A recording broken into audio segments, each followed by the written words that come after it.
अस्सलाम वालेकुम। सियाणे कहते हैं भी कोई खैर खरात कोई सखावत शुरू करनी होवे ते अपने घर तो शुरू करो ते लड़ाई पढ़ाई वो बाहरों शुरू करो। भी साडे दीन ने ना साडे अपनिਆਂ ਨੂੰ ਇੱਜ਼ਤ ਦੇਣ ਦਾ बहुत हुक्म दिता। ਵੀ ਕਹਿੰਦੇ ਕੋਈ ਸਖਾਵਤ ਕਰਨੀ ਹੈ ਤੇ ਸਭ ਤੋਂ ਪਹਿਲਾਂ ਆਪਦੇ ਘਰ ਦੇ ਵਿੱਚ ਆਪਣੇ ਭੈਣ ਭਰਾਵਾਂ ਦੇ ਵਿੱਚ ਨਿਗਾਹ ਮਾਰ ਵੀ ਤੇਰੀ ਕਿਸੇ ਨੂੰ ਲੋੜ ਤਾਂ ਨਹੀਂ ਹੈ। ਫਿਰ ਉਸ ਤੋਂ ਬਾਅਦ ਰਿਸ਼ਤੇਦਾਰੀ ਕੋਈ ਚਾਚਾ ਤਾਇਆ ਮਾਮਾ ਫੁੱਫਾ ਵੀ ਉਧਰ ਨਿਗਾਹ ਮਾਰ। ਉਸ ਤੋਂ ਬਾਅਦ ਫਿਰ ਬਾਕੀ ਦੁਨੀਆਦਾਰੀ ਹੈ। ਇੰਨਾ ਹੁਕਮ ਦਿੱਤਾ।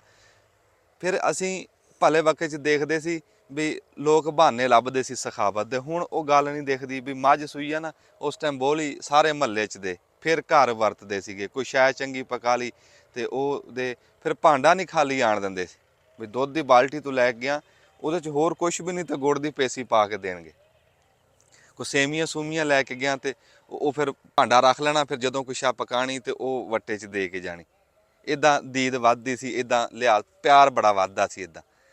ਪਰ ਹੁਣ ਕੋਈ ਨਹੀਂ। ਹੁਣ ਤਾਂ ਹਾਲਾਤ ਇਹ ਆ ਕਿਸੇ ਦੇ ਕੋਈ ਸ਼ਾਇਦ ਦੇਣ ਵਾਲੇ ਵੀ ਹਾਲਾਤ ਨਹੀਂ।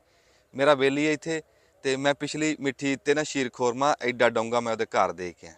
ਮੈਨੂੰ ਕਹਿੰਦਾ ਡੋਂਗਾ ਰੱਖ ਦੇ ਫਿਰ ਲੈ ਲਈ। ਮੈਂ ਸੋਚਿਆ ਮੈਂ ਕਿਹਾ ਵੀ ਲਾਲਚ ਕਰ ਗਿਆ ਵੀ ਸ਼ਾਇਦ ਕੁਛ ਆ ਪਕਾ ਕੇ ਇਹ ਵੀ ਦੇ ਜੂ। ਲੈ ਸ਼ਾਇਦ ਕੀ ਦੇਣੀ। ਅਗਲੀ ਮਿੱਠੀ ਈਦ ਆ ਗਈ ਆ ਉਹ ਹਜੇ ਤੱਕ ਡੋਂਗਾ ਹੀ ਨਹੀਂ ਦਿੱਤਾ ਉਹਨੇ। ਹੁਣ ਕੋਈ ਰਹਿ ਗਿਆ ਵਕਤ ਕਿਸੇ ਵੱਲ ਕੋਈ ਸ਼ਾਇਦ ਦੇਣ ਦਾ। ਬਾਕੀ ਇਹ ਬਈ ਤੁਸੀਂ ਆਪਣੇ ਤਾਂ ਹੀ ਕਰੀ ਜਾਓ ਜਿੰਨੀ ਕਰ ਸਕਦੇ ਆ। ਮੈਂ ਕਹਿੰਦਾ ਵੀ ਕੋਈ ਸਖਾਵਤ ਕਰਨੀ ਜਾਂ ਕੋਈ ਆਪਣੇ ਮਾਲ ਦੌਲਤ ਨੂੰ ਇਹ ਪਾਕ ਕਰਨਾ। ਤੁਸੀਂ ਇਹ ਕਿਸੇ ਤੇ ਸਹਾਨ ਨਹੀਂ ਕਰਨਾ। ਜਿਹੜਾ ਕੋਈ ਫਸਲ ਬਾੜੀ 'ਚੋਂ ਤੁਸੀਂ ਕੋਈ ਉਸ਼ਰ ਕੱਢਦੇ ਆ ਨਾ ਇਹ ਉਹਨਾਂ ਦਾ ਹਿੱਸਾ ਜਿਨ੍ਹਾਂ ਦਾ ਹੈ ਉਹਨਾਂ ਦਾ ਕੱਢ ਰਹੇ ਆ, ਯਤੀਮ ਮਸਕੀਨਾਂ ਦਾ।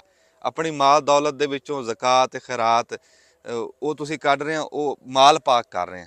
ਇਹਦੇ ਕਿਸੇ ਤੇ ਤੁਸੀਂ ਸਹਾਨ ਨਹੀਂ ਕਰ ਰਹੇ। ਤੇ ਇਹ ਦੀਨ ਨੇ ਸਾਨੂੰ ਐਸਾ ਨਿਜ਼ਾਮ ਦਿੱਤਾ ਵੀ ਇਹਦੇ 'ਚ ਪੂਰੇ ਮਾਸ਼ਰੇ ਦੇ ਉੱਤੇ ਨਿਗਾਹ ਰਹਿੰਦੀ ਆ ਕੋਈ ਗਰੀਬ ਨਾ ਰਵੇ ਜੇ ਅਸੀਂ ਇਹਦੇ ਤੇ ਪੂਰਾ ਅਮਲ ਕਰ ਲਈਏ। ਪਰ ਇਹ ਹੁਕਮ ਉਹਨਾਂ ਵਾਸਤੇ ਆ ਜਿਨ੍ਹਾਂ ਕੋਲ ਰਿਜ਼ਕੇ ਹਲਾਲ ਆ। ਹਾਂ, ਜੇ ਹਰਾਮ ਕਮਾਨਾ ਫਿਰ ਭਾਵੇਂ ਇਕੱਲਾ ਹੀ ਖਾਈ ਜਾ। ਜਿੱਦਾਂ ਮੌਲਵੀ ਸਾਹਿਬ ਨਾਲ ਕਿਸੇ ਬੰਦੇ ਕੋ ਗਏ ਵਾਵਾ ਪੈਸੇ ਪਾ ਲਾ ਬੰਦਾ ਸੀ, ਉਹਨੂੰ ਕਹਿੰਦੇ ਵੀ ਮਸੀਤ ਬਣਦੀ ਆ ਉਹਦੇ 'ਚ ਹਿੱਸਾ ਪਾ।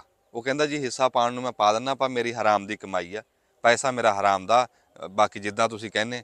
ਮੌਲਵੀ ਸਾਹਿਬ ਨੇ 2 ਮਿੰਟ ਨੀਵੀਂ ਪਾ ਕੇ ਸੋਚਿਆ, ਸੋਚ ਕੇ ਕਹਿੰਦੇ ਅੱਛਾ ਚੱਲ ਦੇ ਦੇ ਅਸੀਂ ਲੈਟਰੀਨਾ ਬਣਾ ਲਾਂਗੇ।